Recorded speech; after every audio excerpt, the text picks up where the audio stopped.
नमस्कार दोस्तों, कैसे हैं आप। उम्मीद करता हूं आप अच्छे होंगे। मैं हूं विनोद राज। स्वागत है trick in the science channel में।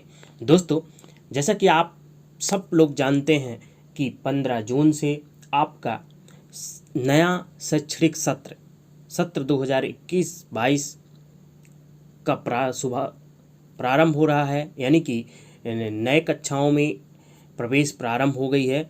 ऐसे में लोक शिक्षण संचालनालय मध्य प्रदेश भोपाल द्वारा कुछ आवश्यक जानकारी या सूचनाएं जो जारी की गई है, उसकी आज हम वीडियो देखने वाले हैं। ये वीडियो थोड़ी लंबी हो सकती है क्योंकि पूरा डिटेल से इसमें बताया जा रहा है। तो ये मध्य प्रदेश लोक शिक्षण संचालनालय मध्य प्रदेश भोपाल द्वारा जारी किया गया है शाला में प्रवेश सत्र 2021 और 22 के लिए। तो देखते हैं आज पूरी वीडियो या पूरी खबर। उससे पहले यदि आप मेरे चैनल को सब्सक्राइब न किए हो तो सब्सक्राइब कर दें, बेल आइकन प्रेस कर दें जिससे आपको आने वाली वीडियो की नोटिफिकेशन मिलती रहे। वीडियो को लाइक करिए, कमेंट्स करिए, वीडियो को अपने दोस्तों तक शेयर जरूर करें। तो चलिए देखते हैं, अंत तक आप बने रहिए, तभी आप इस सूचना को आप अच्छे से समझ पाएंगे। कोविड जब हमारे देश में नहीं था, उससे पहले हमारा शैक्षणिक सत्र अप्रैल माह से आरंभ होता था। इस वर्ष कोविड संक्रमण के कारण शैक्षणिक सत्र 15 जून 2021 से आरंभ हो रहा। विद्यालयों में 15 जून से 30 जून तक प्रवेश प्रक्रिया होगी। ध्यान रखिएगा, ये डेट 15 जून से 30 जून तक प्रवेश प्रक्रिया निरंतर चालू रहेगी। ठीक है ना। कोविड से बचाव से संबंधित क्या व्यवस्थाएं की जाएगी स्कूल में, इसके लिए लोक शिक्षण संचालनालय मध्य प्रदेश भोपाल के द्वारा जारी की गई दिशा निर्देश जो है, तो वो क्या है, वो यह है कि पहला तो शाला को सैनिटाइजेशन या शाला में सैनिटाइजन करी जाएगा। शाला की साफ सफाई एवं पुताई की जाएगी। मास्क की व्यवस्था की जाएगी। पानी एवं साबुन तथा सैनिटाइजर की व्यवस्था रहेगी। ठीक है ना।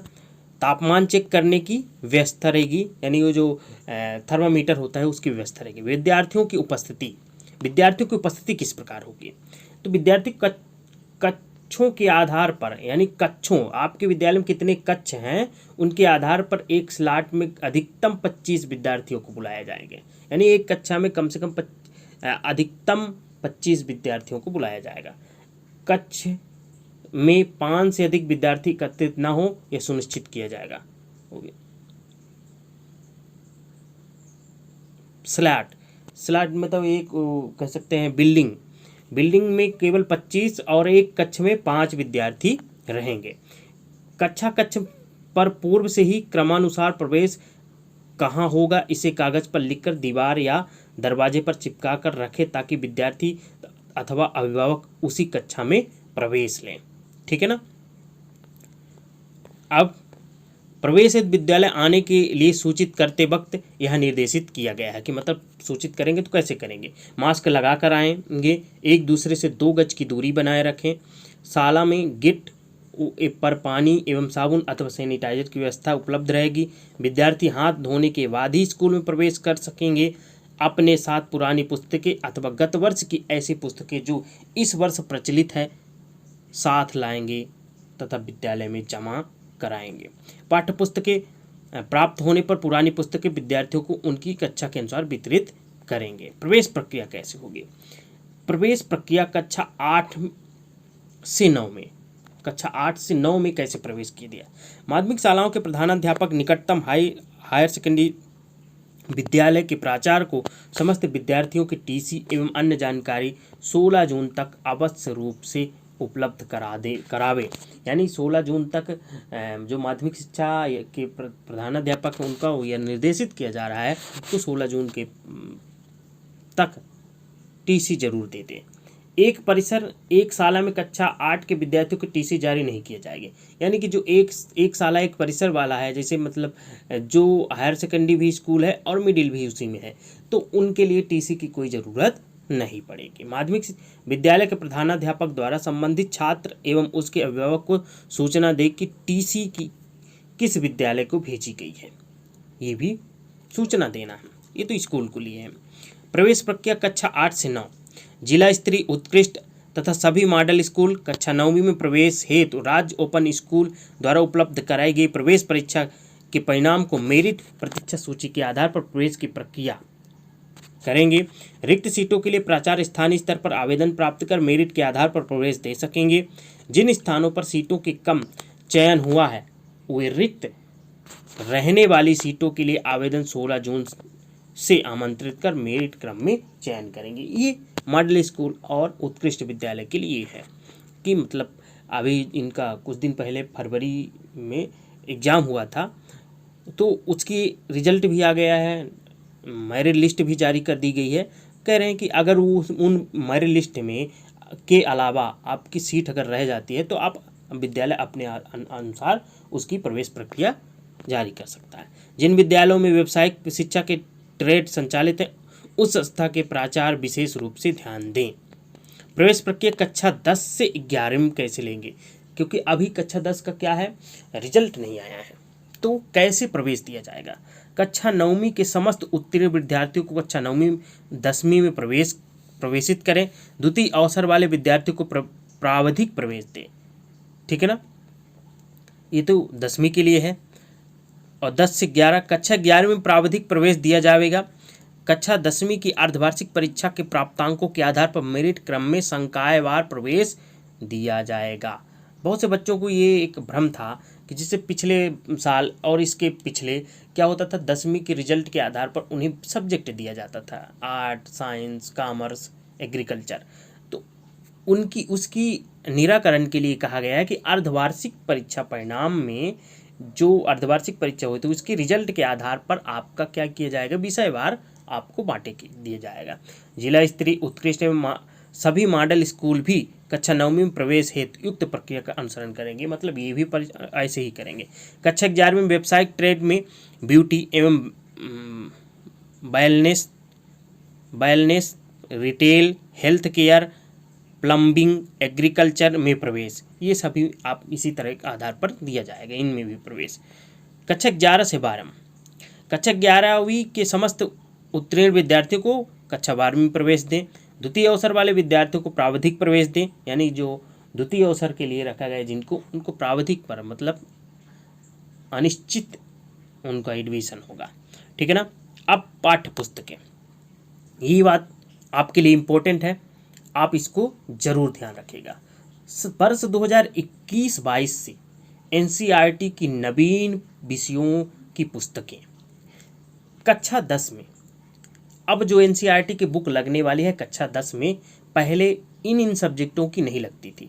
हिंदी, अंग्रेजी, संस्कृत, उर्दू, समाज विज्ञान, इनकी भी अब इन सब्जेक्टों की भी क्या हो जाएगी, एनसीईआरटी बुक पूरी तरह से संचालित होगी।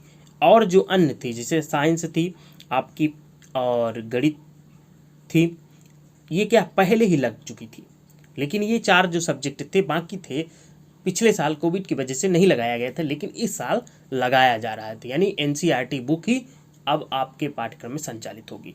ऐसे कक्षा 12वीं में भी हिंदी, अंग्रेजी, संस्कृत, उर्दू, अन्य विषयों की एनसीईआरटी लग गई थी, लेकिन इन विषयों की एनसीईआरटी नहीं लगी थी, तो कक्षा 12वीं में भी इनकी एनसीईआरटी लग जाएगी। अध्ययन व्यवस्था कैसे होगा। गत सत्र कोविड के कारण प्रभावित हुआ था, ठीक है ना, पिछले सत्र में। इस सत्र में ब्रिज कोर्स से शुरुआत होगी। तो ब्रिज कोर्स कैसे होगा, कक्षा 9 में 1 जुलाई से 31 अगस्त तक कक्षा 9 में ब्रिज कोर्स चलेगा। कक्षा 10 15 जून से 15 जुलाई तक कक्षा 10 में ब्रिज कोर्स चलेगा। कक्षा 11 15 जून से 15 जुलाई तक क्या चलेगा, 11 में भी चलेगा। और 12 में भी 15 जून से 15 जुलाई तक ब्रिज कोर्स चलेगा, यानी आधारभूत पाठ्यक्रम चलेगा जो आपको सुधारने के लिए पढ़ना, लिखना, बोलना, सीखना, ये सब बताया जाएगा। ठीक है ना। आगे देखते हैं। अध्ययन व्यवस्था में दूरदर्शन मध्य प्रदेश के माध्यम से विद्यार्थियों की पढ़ाई 15 जून 2021 से प्रारंभ होगी। दूरदर्शन में भी पढ़ाई होगी, डिजी लैब में भी। विमर्श पोर्टल पर कक्षावार विषयवार सामग्री भी उपलब्ध है। समस्त शिक्षक एवं प्राचार्य दूरदर्शन केंद्र मध्य प्रदेश भोपाल द्वारा शैक्षणिक कार्यक्रम क्लासरूम प्रसारण की जानकारी विद्यार्थियों को नोट कराएंगे तथा प्रतिदिन मध्य प्रदेश दूरदर्शन पर निर्धारित समय सारणी अनुसार कक्षावार कार्यक्रम देखें। ये दूरदर्शन क्लासरूम में प्रसारित की समय सारणी मतलब समय सारणी टाइम टेबल कैसे है। 5 जून 2021 से 30 जून 2021 तक सोमवार से शुक्रवार तक प्रसारण का समय रहेगा। कक्षा 12वीं के लिए प्रातः 8 बजे से 9 बजे तक। 12वीं के लिए क्या रहेगा, प्रातः 8 बजे से 9 बजे तक। 10वीं के लिए प्रातः 9:30 से 10:30 तक। ये दूरदर्शन में पढ़ाई होगी। और 1 जुलाई 2021 से सोमवार से शुक्रवार, मतलब शनिवार और रविवार को नहीं होगी, क्योंकि शनिवार और रविवार को छुट्टी भी हो रहेगी इस साल, अभी जब तक पूरी तरह से स्कूल नहीं खुलती। 12वीं, इसका प्रसारण रहेगा 8 बजे से 9 बजे तक। फिर वही 10वीं को वही समय रहेगा। 11वीं का 11:30 बजे से 12:30 बजे तक। और 9वीं का दोपहर 12:30 से 1:30 बजे तक। ये रहेगा आपका क्या, टाइम टेबल दूरदर्शन का। तो दूरदर्शन से आप पढ़ाई कर सकते हैं। व्हाट्सएप ग्रुप बनाना है। पिछले सत्र की बात इस सत्र में भी व्हाट्सएप ग्रुप के जरिए पढ़ाई होगी। गत वर्ष की तरह विद्यार्थियों के व्हाट्सएप ग्रुप इस वर्ष भी बनाए जाएंगे। पूर्व से तैयार व्हाट्सएप ग्रुप यथा कक्षा 9वीं के ग्रुप को कक्षा 10वीं, 11वीं की ग्रुप को 12वीं में परिवर्तित किया जा सकता है। ऐसे विद्यार्थी अभिभावक जो ग्रुप में नहीं जुड़े हैं उन्हें कक्षा शिक्षक द्वारा जोड़ा जाएगा। ठीक है ना। कक्षा 9वीं एवं कक्षा 11वीं के लिए नवीन व्हाट्सएप ग्रुप बनाना होगा। ठीक है ना। व्हाट्सएप ग्रुप कैसे बनाएंगे, मोबाइल नंबर प्राप्त करना। सभी विद्यार्थियों में से प्रवेश के समय उनके और उनके अभिभावक के मोबाइल नंबर प्राप्त किए जाएंगे। जिन विद्यार्थियों के पास एंड्रॉयड मोबाइल स्मार्टफोन, उनमें से यदि कोई विद्यार्थी डिजीलैब की कक्षा ग्रुप में नहीं जुड़ा है तो उसे तत्काल जोड़ेंगे। ठीक है ना। जिनके पास है मोबाइल उनके लिए कहा गया। जिन विद्यार्थियों के पास सामान्य फ़ोन है उनका नंबर बच्चों से निरंतर संपर्क बनाए रखने एवं मैसेज भेजने के लिए जाएगा। ठीक है ना। कैरियर काउंसलिंग, अब समझे कैरियर काउंसलिंग कैसे करते हैं। तो एमपी पोर्टल में जो है उसमें 550 से अधिक कैरियर काउंसलिंग है। ये आप जा सकते हो, आप देख सकते हैं। पिछले साल मैं इसकी वीडियो भी बनाया था कि कैसे आप देख सकते हैं। 2400 से अधिक कॉलेज, ठीक है ना, 24,000 से अधिक, ठीक है ना, 1050 से अधिक प्रवेश परीक्षाएं, 930 से अधिक छात्रवृत्तियों की जानकारी। विद्यार्थी अपनी पसंद का ऑप्शन चुन सकते हैं। कैरियर ऑप्शन राज्य के अंदर, अंतर्राज्यीय, राष्ट्रीय स्तर पर, ये तीनों स्तर पर, राज्य के अंदर भी, अंतर्राज्य के अंदर मतलब दूसरे स्टेट में, और राष्ट्रीय स्तर पर भी। कैरियर काउंसलिंग कैसे, कक्षा 9वीं से 12वीं तक के विद्यार्थी को पोर्टल के बारे में बताया जाएगा। ठीक है ना। विद्यार्थी को उनकी आईडी और पासवर्ड देकर उनसे प्रोफाइल बनवाई जाएगी। इसके लिए प्रशिक्षण प्राप्त शिक्षकों को दायित्व सौंपा जाए। विद्यालयवार कितने विद्यार्थियों द्वारा प्रोफाइल बनाई गई है इसकी ऑनलाइन रिपोर्ट के आधार पर राज्य एवं जिला स्तर से सभी विद्यालयों की मॉनिटरिंग की जाएगी। कक्षा 11वीं में प्रवेश लेने वाले विद्यार्थियों की विषय चयन से पूर्व विशेष रूप से काउंसलिंग की जाएगी। इसकी वीडियो मैं बना दिया हूँ, इसकी मैं लिंक भी दे दूंगा, ऊपर आई बटन में भी मैं मिल जाएगा आपको। यदि विद्यार्थियों के साथ उनके बड़े भाई बहन या अभिभावक आते हैं तो उनकी काउंसलिंग संबंधी शिक्षक द्वारा दी जाएगी, जानकारी दी जाएगी। विद्यार्थी के समग्र आईडी से प्रोफाइल बनवाई जाएगी। पासवर्ड सभी के लिए ये रहेगा, आप ध्यान रखिएगा। जब आपको डिजीलैब में आपकी आईडी बनवाई जाएगी करियर काउंसलिंग के लिए तो फिर पासवर्ड आपको रहेगा 1 2 3 4 5 6। ठीक है ना। या फिर उमंग हेल्पलाइन,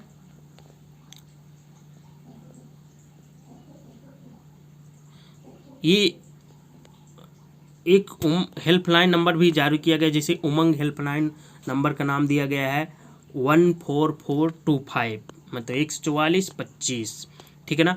इसे किसके लिए है कि आपके मन में भी ऐसे ख्याल आते हैं, मुझे कोई नहीं समझता, मैं कुछ नहीं कर सकता, मैं बिल्कुल अकेला हूँ, मैं ही गलत हूँ। ठीक है ना। तो इस ऐसे अगर आपके मन में ख्याल आते हैं और विचार उत्पन्न होते हैं तो आपको करना क्या है, इस नंबर पर लगा करके निराकरण पा सकते हैं। तो कॉल करें 14425 पर और हमारे परामर्शदाताओं से बात करें।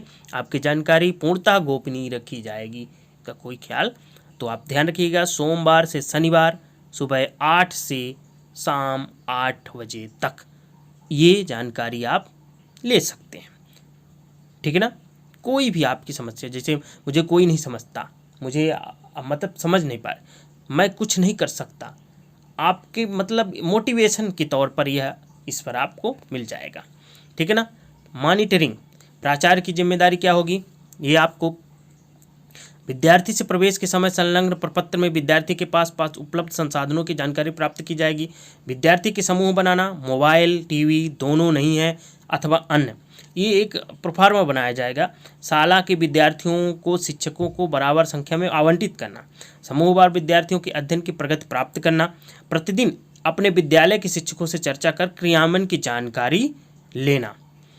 साप्ताहिक मूल्यांकन की व्यवस्था, शनिवार को अभ्यास एवं मूल्यांकन। सभी विद्यार्थियों से जानकारी प्राप्त कर प्रतिदिन संकलित जानकारी को दिनांक 15 जून 2021 से प्रवेश पूर्ण होने तक राज्य कार्यालय द्वारा दी गई लिंक पर भेजेंगे। प्रपत्र का प्रारूप संलग्न करेंगे। शिक्षकों की क्या जिम्मेदारी है, ये आप देख सकते हैं। टेस्ट पेपर तैयार करना और कैरियर काउंसलिंग के बारे में जानकारी देना, उनकी समस्याएं पूछना और समस्याओं का निराकरण करना, कैरियर फील्ड चुनाव में मदद करना, ये सभी क्या है, शिक्षकों की जिम्मेदारी है।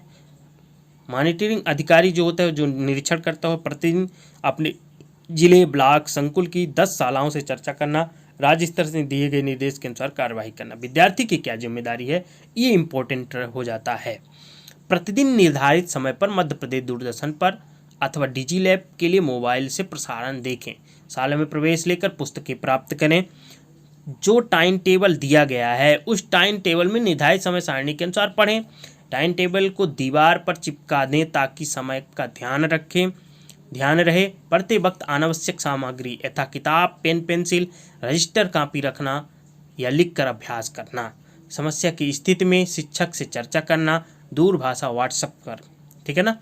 प्रति सप्ताह शिक्षक द्वारा दिए गए प्रश्नों को हल करना।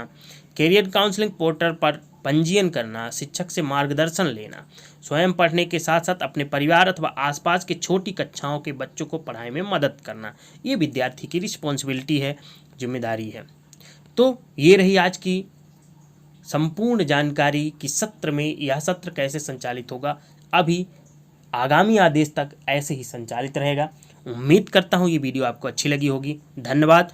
आप मेरे चैनल से बने ही रहिए। इसी तरह जानकारी के लिए आप मेरे चैनल को सब्सक्राइब कर लीजिए, बेल आइकन प्रेस कर दीजिए, जिससे आपको आने वाली वीडियो की नोटिफिकेशन मिलती रहे। वीडियो को लाइक ज़रूर करिएगा। कमेंट्स, अगर आपको कहीं भी समस्या हो, कोई भी जानकारी लेना, कमेंट के माध्यम से आप पूछ सकते हैं।